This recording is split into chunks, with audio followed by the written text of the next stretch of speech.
Welcome to another VC Wisdom Pod. We have Mike Bank with us. Mike is the founder at Underdog. You can check them out at underdogx.co.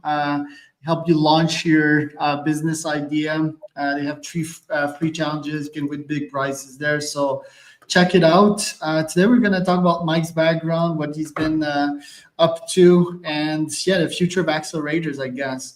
This pod is presented to you by bookwritegpt.com. If you want to write a full book using GPT and your LinkedIn post, you can go to bookwritegpt.com. It's the fastest solution to write a book in your own voice, in your own knowledge, and publish it on Kindle quickly. So bookwritegpt.com.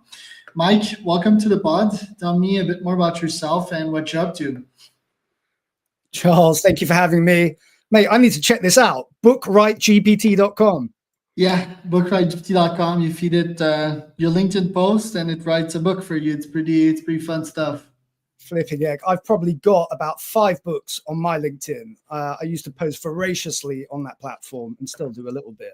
How cool. Yeah. I'll definitely check that out.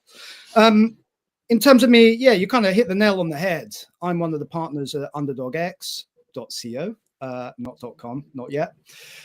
And our thesis evolved from the fact that we think that anyone has the potential to start a business. Not everyone's going to be amazing, right? And actually, as we probably know, 97% of the world should be and are perfectly happy as employees. But for those who are employees and want to make that leap, unless they are well connected and have access to resources and capital and knowledge and an ability to take a leap of faith, right? And quit their day job, as I did back in 2011. Flipping heck, coming up to 15 years ago now. And they've got that financial kind of security net or safety net. It's really difficult, or historically at least, it's been deemed really difficult to set up a business. So we set up Underdog X to help ordinary, everyday people who've got extraordinary abilities to dip their toe in the water, right? We're not saying quit your job, relocate to the Bay Area or to London in the UK, where I'm from. Give up on earning money and putting food on the table for your family and work for free, basically, for 3 to 6, 12 months at a traditional startup accelerator. We just don't believe that is necessary. So what we do is we use our learning. So me and my business partner, Steve Franco, we've spent a long time building stuff ourselves. I've been a VC angel investor. Before that, an investment banker. And we bring all of our collective knowledge into how we can fast track, essentially, demand validation. Are you onto something? If you're not, don't give up, try again, right? If you are, let's help you double down. Does that make sense? It does. And tell us about your background in depth. So you started as an investment banker, then you became a founder. Why now pivot to VC funding or accelerator? Is that an expansion of your current model? Is that you having more eggs under you, more probability, more thesis of hitting success? Yeah, it's a good question. And actually, I didn't leave investment banking to become a founder. And I didn't really start my life as a banker either. I mean, I fell into it in some respects, which sounds weird because it's a highly competitive industry. But I studied, not economics, but I studied philosophy at London School of Economics, or LSE. And that is quite well known, I think, as being a bit of a travelator into investment banking. And we used to joke that you would turn left and go into politics in Westminster, or you turn right and go into the city and go into banking. And I did take that hard right, although I rejected that notion for 2.5 of my 3 years at uni. And I was like, everyone else wants to be a banker. It's not something for me. I want to be a founder. And I think the best way of learning how to do that is ... Don't do this, kids, is to become an accountant. Boom. And I had a job offer at one of the big 4 accountancies, having interned there the summer before. And I said, yeah, you know what? This is what's going to get me going. And not only was it accountancy, it was internal audit, because I thought that was the smart way of understanding the systems and processes in these big companies. And that would help me to start up my own. Probably wouldn't have been in hindsight. And thankfully, I spoke with a good friend of mine who he was a trader actually.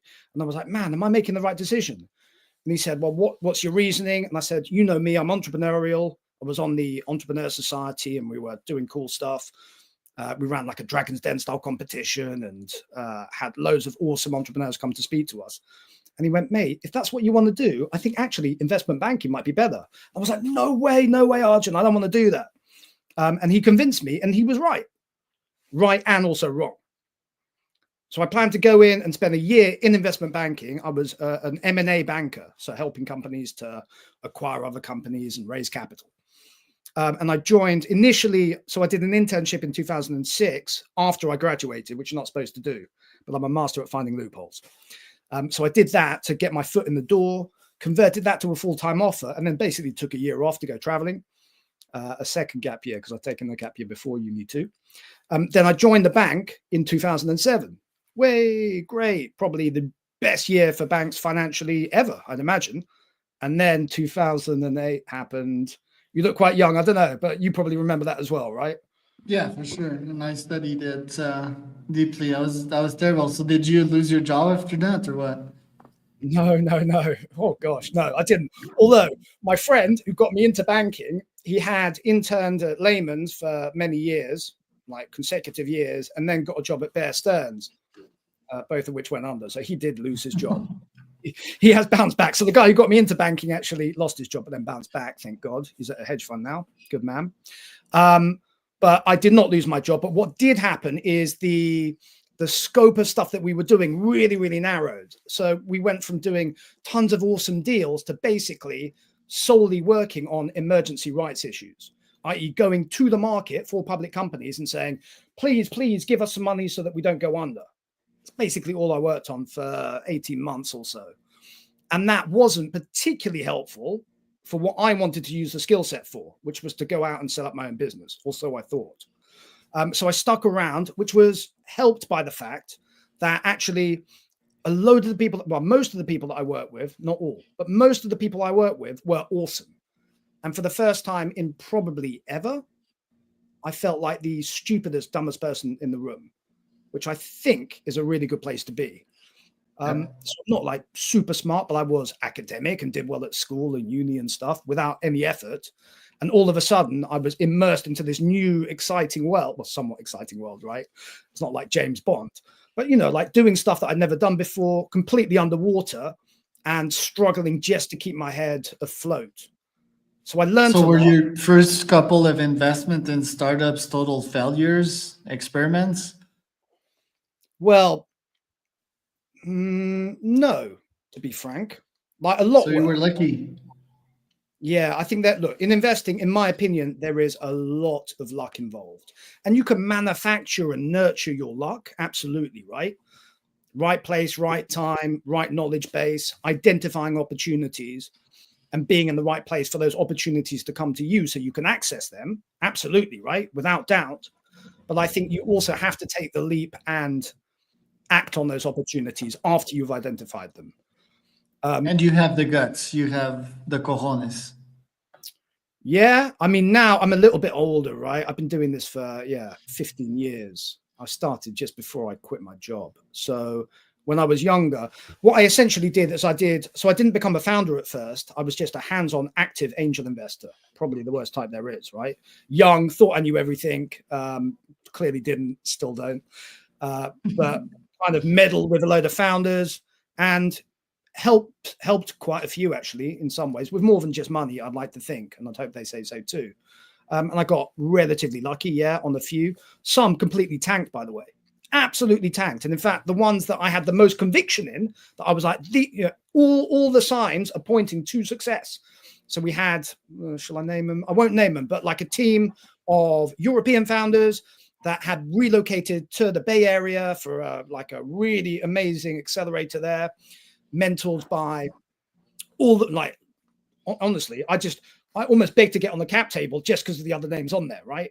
There were tons of awesome super angels from the Bay Area on there. And I was like, man, when this company is a success and we sell for billions of dollars and I'll get to hang out with all these guys, that's going to be cool. Plus the product was awesome. They were my standout and like probably my biggest single because I wasn't smart enough to do uniform checks back then. They were probably amongst my biggest investments. And they spent 6 months at this accelerator, head down, blinkers on, didn't speak to their users, relaunched, and the new product tanked. Everyone hated it. And we lost all our money, basically. Like, long story short, in 6 months, it went from valued at a lot to valued at zero. What was the lesson there? The lesson there for me was, don't trust the hype, number one. And number two, do not believe that other people, i.e. these Bay Area investors, will do a better job or be as invested as you in your founders, if you're a VC, right? And the lesson for founders was, hold on a second, do not build in the dark. You must have a constant iterative feedback loop with your users, especially your power users. And that's what we've taken on board for Underdog X, right? We are all about validation. Right. And I read that at Soho Labs, at some point you got obliterated, your old words, by WeWork that expanded to London. And what happened there? And also, what lessons have you learned from the total failure that has become WeWork nowadays? Oh, man. I mean, like, true story, right? You can take the boy out of banking, but I was still like financially modeling everything to the nth degree, probably too much, right? But especially in the world of startups, a lot of it is finger in the air. But certainly for the co-working space, it needed to be relatively granular because our margins weren't ginormous. And talking about luck, right? I invested in the company that did okay, then didn't. They had an office space. They were looking to move to a smaller space. I had a startup that was VC backed. We were looking for office space, but this was too big for us, but it was super cheap because it was on like a legacy lease. So we took it over basically. And then we saw an opportunity to have a cool hub of other people building cool stuff and to basically get the office, not just for free, but as a profit center. So what traditionally would have been a cost center actually became profitable for us. So that's how we spotted an opportunity that randomly came my way and took action and jumped on it. So it wasn't really meant to be a standalone business, but then our startup also failed. Surprise, surprise, right? As many do. Our startup failed. So we thought, well, we've got something here. It's a really cool, buzzy community. It is basically a case of you buy something, you're renting something for A and you're selling it for A plus something, which is what we were doing. Divide up the space like a classic, simple business. Even my basic brain could understand that one. And I thought, there's money in this, right? We can do more. And then we met this guy. I don't think he was a billionaire, but he was, worth certainly hundreds of millions, this chap.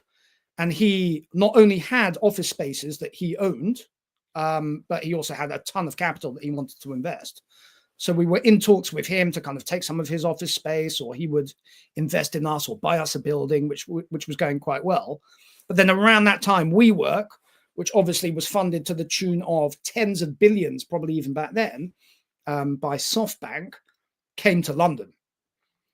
And I just couldn't understand it. Because I was like, this business is pretty simple, right? Buy for A and sell for A plus. And I was like, I just can't. I rebuilt a model, like a financial operating model for WeWork. And I was like running it past my business partner, who wasn't really finance focused. And I was like, mate, what am I missing? They must be making money and they've raised tons of money. I just don't understand it. What is going on? And now we know, of course, they weren't making money, right? They were losing a lot of money, which is why they had to raise money. Yeah, they were burning it. That was the Adams Newman's key profession, burning money. But the question is, like, why did Masa fund him so much, right? What did he see in him? Because Masa is not an idiot. I mean, he's known to do pretty extreme investments, but what did he see in WeWork that we didn't? Somewhere here it must be on another bookshelf. I've got so many books. Somewhere there is a book by a chap called Alok Sharma, I believe. I'm probably pronouncing it wrong, so if he listens to this, don't kill me. But he was the CFO at SoftBank during this time, and he gives it's a real tell-all book into his view of Masa and his genius.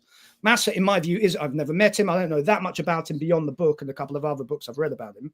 I think he is a genius. He is a visionary, and he is quite good, because we all talk, people go SoftBank, WeWork, failed, miserable, awful.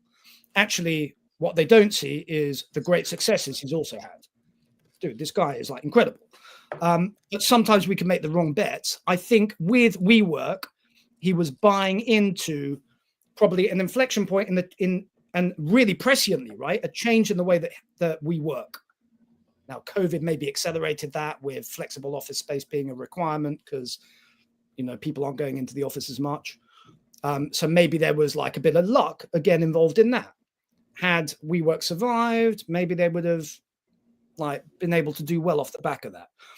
We were seeing something similar. We were seeing super fast growing companies back then. This was kind of 2014, 2015, tons of capital going into startups in the London area, and they were growing way faster than they could keep up with. And the old model of view an office, sign a lease for literally like 10 years, you would be doing well. 20 years sometimes leases were signed for. Man, you're going to outgrow that. So we came up with a really smart way of growing companies, forecasting what they would need in, say, 5 years' time, getting an office of that size, and then we would fill the rest with other cool startups. So they get a buzzy community, the office would become at least cost neutral, and they'd have the ability to expand into it. So that was our model, which was pretty awesome. It was what we'd done for ourselves, scratching our own ear. And I think massive... Yeah, go on. Yeah, finish off, sorry. Well, I was just going to say, Massa probably saw some sort of like visionary dude in Newman. He's a sales guy, I think, right? Again, I don't know him, but he's freaking good at selling. And he's a little samurai. Like he had a tough childhood, right? Like was bullied. I think his ethnicity is Korean, and he was in Japan. He was always like treated as a foreigner, right? So massive chip on the shoulder. Top visionary as well. Created a media company worth tens, if not hundreds of millions in his 20s.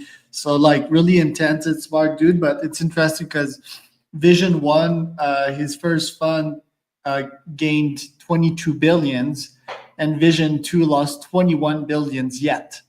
So it's like almost offsetting his full gains, which is quite interesting, right? The question is that the loss of Vision Two, is that part of the game? Is it just an investment, and all his investments are going to pay out in a couple of years? Because I believe about 70 to 80% of Vision Two is like AI companies, right? And AI companies were about to see a boom, especially in the agentic age that we're going in now. What do you think? I mean, look, again, I don't know. I'm like reciting secondhand stuff here. But my impression of him is that Massa himself he's a visionary, and he's good at spotting inflection points. In fact, predicting inflection points that are happening. He was talking about AI certainly long before it was on my radar in any meaningful capacity. So I think he can spot stuff in the future, but he's also a hyper conviction player, right? He's not, and he is a player. He doesn't look at this as, this is my wealth, I must preserve it. He's like, man, bet the house. Who cares? By the way, he did build an awesome company in his 20s, I believe. It tanked. He went to zero, my friend. Then he rebuilt. That's my understanding. Yes. So he's happy. He's comfortable in poverty. He doesn't really, I'm sure. Right. Now they're a bit older. But he's spotting a trend. He's taking a conviction bet on that, and probably quite singularly, right? Like AI, bet on it. And I think also what we must understand is, and you'll know this, right? But for the viewers, VC is a power law business. We are not looking, it's not a typical bell curve distribution. As in like the majority of things do well, and then like a few do really poorly and a few do exceptionally well. No, it's a power law. Most do rubbish, and a fraction, I think like 2 to 3% probably, if you believe the numbers. If you're doing well, a fraction are going to completely outperform and blow the rest out the water. So I think, okay, right now, maybe Vision Fund 2, I don't follow this, right? But maybe Vision Fund 2 is 21 billion underwater. Who knows what the future may hold? Right. You've been at Ankler. You've been EIR at various companies, right? What have you learned from experiencing the startup world from both VC startup side, but also accelerator side? Like, and how have you brought that to Underdog? Yeah, so I think I don't know what it's like in outside of London so much, right? But certainly in the UK where I'm based, and in London, which is our capital city and where I'm based. Are you Canadian, by the way? Yes, live in Yeah, I've been to Mexico. London. Been to London, Ontario as well. So not that London. London in the UK, very different. But London in the UK, a lot of the finance professionals here, the VC professionals, they are ex what I would call high finance, like investment bankers, basically. And it took me a well, I was accelerated in my progress because I got my hands dirty and rolled my sleeves up. But I think the worlds are very different. And unfortunately, what that means for founders who are fundraising in London is that you need to convince people who don't really necessarily understand the rules of the game that you're playing. And it's really tough, getting your head around the power law. It's simplistic in many respects, but for whatever reason, some people just don't get it.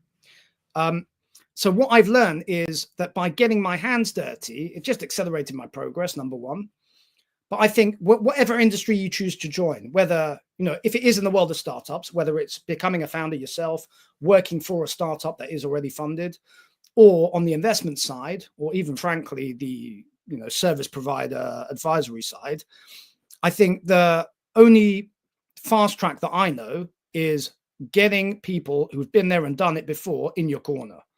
And I was lucky, right? I partnered very quickly from being like a single solo angel dotting around trying to beg people to let me onto their cap table, to meeting a couple of guys who were like really successful founders in their own rights and had built a VC, what we probably now call a corporate VC, although they had external LPs as well, external investors too. And I just learned so much from them. And I brought stuff to the table too, right? So it's identifying what you are good at and what you can bring to the table, whilst also being able to suck in knowledge and connections and resources in this case, because they had a ton more money than I did, off the back of that. So look, I think for anyone who's thinking of becoming a VC, it is super helpful to get your hands dirty a little bit and just try and build something. But they are fundamentally different business models. And actually, the two guys who I mentioned, whose VC I joined, they realized VC was not for them. They were builders. They are quite single-minded. They're complete finishers. They like to launch a project, own it, have control, and go end to end. I'm the opposite. I'm way more laissez-faire. I get bored easily. I'm not a completer finisher. I'm like a magpie that sees the next shiny thing and wants to jump on it and learn about it. And once I've learned about it, I'm done, right? I'll move on to the next thing. So I think if that's your personality type, VC investing is better for you because you're juggling multiple projects. And are you still an underdog?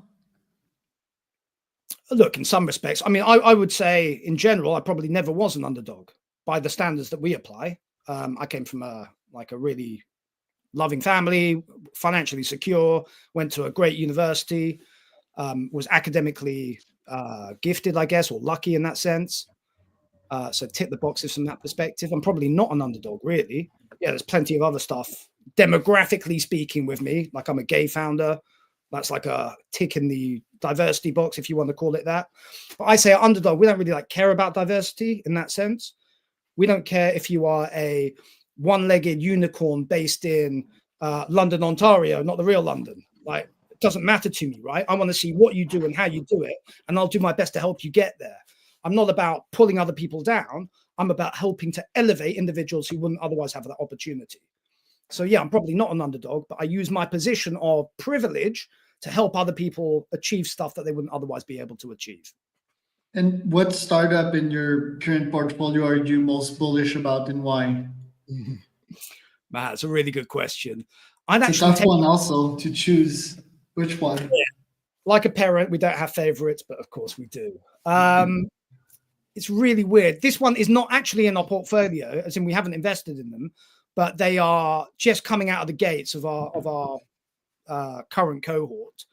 And it's going to sound really weird. And your viewers are probably going to go, is he crazy? He's bonkers. What's he on about? But this is a chap who spent 15 years backstage in theatre. He worked at the Lion King in London's West End. And he took a little break. I think, I don't know, maybe he got a bit burnt out, took a little break and went to Vietnam and just to travel and decompress. And he drank like a sparkling coffee. Didn't know what it was. They just handed it to him and he drank it through a lemongrass straw. He was like, holy smokes, this is amazing. And it just triggered something in it. And he was like, wow, it's like light bars. It's not like highly caffeinated, like American coffee. You're like drinking that all day long and you're super hyped. This was like a gentle buzz, no jitters. And he's basically replicated that in canned form and then taken flavors from other bits in the world that he's been to. It's got a personal story. It's really awesome. It's not a software product. It's not AI. It's a physical freaking product. And I hope he will do really well. And I hope we can help him get there. Yeah, it's good coffee. Mike, where can people find out more about you? Yeah, search me on LinkedIn. My name is Mike Bank, B-A-N-K, written down here. So search for me on LinkedIn. My profile's got a little rainbow in it and I think maybe a bone for the underdog as well. So yeah, you can find it there. And underdogx.co. That will get you through to us too. Charles, it's been a pleasure, my friend. That was Mike Bank and Charles Gordon.